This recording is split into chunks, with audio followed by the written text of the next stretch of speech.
भारत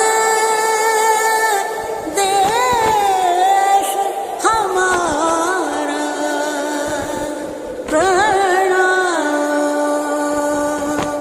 घर घर तिरंगा, हर घर तिरंगा, घर घर तिरंगा, हर घर तिरंगा।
बोलो भारत माता की जय, बोलो भारत माता की जय।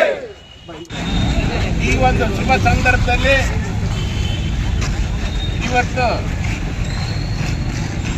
ತಿರುಗುಪ್ಪ ರಾಜಬೀದಿಯಲ್ಲಿ ಇವತ್ತು ತಿರಂಗ ಯಾತ್ರೆ ಪಕ್ಷದ ಕಾರ್ಯಕರ್ತರು ನಮ್ಮ ಕಾರ್ಯಕರ್ತರು ಬೈಕ್ ರ್ಯಾಲಿಯಲ್ಲಿ ಬಂದು 70ನೇ ವರ್ಷದ ಗಣರಾಜ್ಯೋತ್ಸವ ಸ್ವಾತಂತ್ರ್ಯೋತ್ಸವವನ್ನು ಆಚರಣೆಯನ್ನು ಮಾಡಿದ್ದೀವಿ. ನಾವು ಈ ಕಾರ್ಯಕ್ರಮದಲ್ಲಿ ಭಾಗಿಯಾಗಿ ಕಾರ್ಯಕ್ರಮವನ್ನು ಯಶಸ್ವಿ ಮಾಡಿರ್ತಕ್ಕಂಥ ಎಲ್ಲ ಭಾರತೀಯ ಜನತಾ ಪಕ್ಷದ ಹಿರಿಯರು, ಕಾರ್ಯಕರ್ತರು ಮತ್ತು ಮಾಧ್ಯಮ ಸ್ನೇಹಿತರಿಗೂ ಮತ್ತು ಆರಕ್ಷಕ ಬಳಗವು ಕೂಡ ನಾನು ತುಂಬ ಹೃದಯ ಅಭಿನಂದನೆಗಳನ್ನು ಸಲ್ಲಿಸ್ತಾ ಇದ್ದೀನಿ.